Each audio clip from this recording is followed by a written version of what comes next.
Hello friends, Brahmamudi serial ద్వారా పరిచయమైన Deepika Rangaraju alias Kavya మనందరికీ తెలిసిందే. ఈ సీరియల్ ద్వారా తాను ఎంతో గుర్తింపునైతే తెచ్చుకోగలిగింది.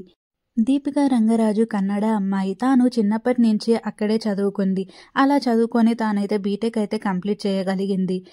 బీటెక్ కంప్లీట్ అయిన తర్వాత క్యాంపస్ ఇంటర్వ్యూస్లో అయితే తన స్నేహితులందరికీ జాబ్ రావడంతో దీపికకి మాత్రమే జాబ్ రాకపోవడంతో తానైతే ఒక్కసారిగా డిప్రెషన్లోకి వెళ్ళిపోయిందని చెప్పవచ్చు.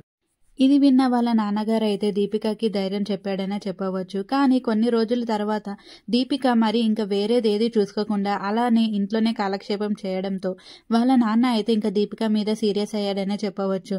అప్పుడే టిక్టాక్ ద్వారా ఎంతో మంది ఫేమస్ అవుతున్నారన్న విషయం తెలుసుకున్న దీపిక అయితే ఇంకా తాను కూడా రీల్స్ చేయడం అయితే స్టార్ట్ చేసింది.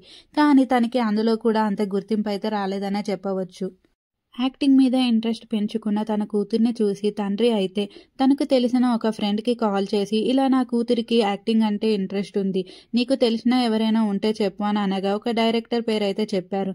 ఆ డైరెక్టర్ దగ్గరికి తీసుకువెళ్ళగా దీపిక లుక్స్ని చూసి అచ్చం పల్లెటూరు అమ్మాయిలాగానే ఉంది కనుక నా సీరియల్కి ఇలాంటి అమ్మాయే కావాలనుకుంటూ కన్నడలో అయితే ఒక సీరియల్లో అయితే అవకాశం ఇచ్చారు. ఆ సీరియల్తో దీపికకి అంత గుర్తింపు రాకపోయినా ఒక సినిమాలో అయితే ఛాన్స్ వచ్చింది. ఆ మూవీలో తాను మెయిన్ హీరోయిన్గా అయితే యాక్ట్ చేసింది. కానీ ఆ సినిమా అయితే అట్టర్ ఫ్లాప్ కావడంతో ఇంకా దీపిక అయితే మళ్ళీ డిప్రెషన్లోకి వెళ్ళిపోయిందనే చెప్పవచ్చు.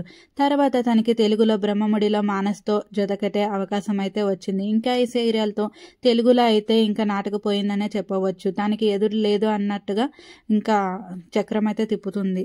తెలుగులో బాగా ఫేమస్ అయిపోయిన దీపిక ఏ ఈవెంట్లో చూసినా ఏ షోలో చూసినా దీపికనే ఉంటుంది. తన యాక్టివ్నెస్, తన పెంకితనంతో, తన చిన్నపిల్లల బిహేవియర్తో అయితే ఎంతో మందిని అయితే ఆకట్టుకుంది. అయితే ఇప్పుడు ఆ పెంకితనం, ఆ కామెడీయే తనకి శాపంగా మారిందని చెప్పవచ్చు. తన కొంప ముంచిందని కూడా చెప్పవచ్చు. ఇటీవల స్టార్ మాల సంక్రాంతికి వస్తున్నాం అనే ప్రోగ్రాంలో వెంకటేష్ అయితే గెస్ట్గా రావడం జరిగింది. ఆ ప్రోగ్రాంలో అయితే దీపిక చాలా అతి చేసిందంటూ, చాలా ఓవర్ యాక్షన్ చేసిందంటూ అక్కడ ఉన్న తోటి యాక్టర్సే చెప్పడంతో దీపిక అయితే ఒక్కసారిగా కుప్పకూలిపోయిందనే చెప్పవచ్చు. ఈ షోలో దీపికకి శ్రీముఖి అయితే వార్నింగ్ ఇచ్చిందంటూ వార్తలు అయితే బయటకు వస్తున్నాయి. కామెడీ చెయ్యు పర్వాలేదు, కానీ దాన్ని శృతిమించకు అంటే శ్రీముఖి అయితే దీపికకి చెప్పినట్టు అక్కడ ఉన్నవారైతే చెప్తున్నారు.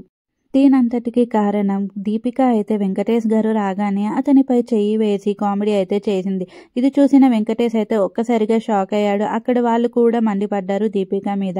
అలాగే ప్రొడక్షన్ డిపార్ట్మెంట్ అయితే గట్టిగానే వార్నింగ్ ఇచ్చింది. దీపిక, నీకు కామెడీ చేయమన్నాం, అంతేకాని ఎగతాళి చేయొద్దు, నీ కామెడీ మరీ శృతి తప్పుతుంది, చూసుకో అని వార్నింగ్ అయితే ఇచ్చారు. మరి ఇలాంటి వీడియోస్ గురించి మన ఛానల్ని అయితే సబ్స్క్రైబ్ చేసుకోండి ఫ్రెండ్స్. Bye bye.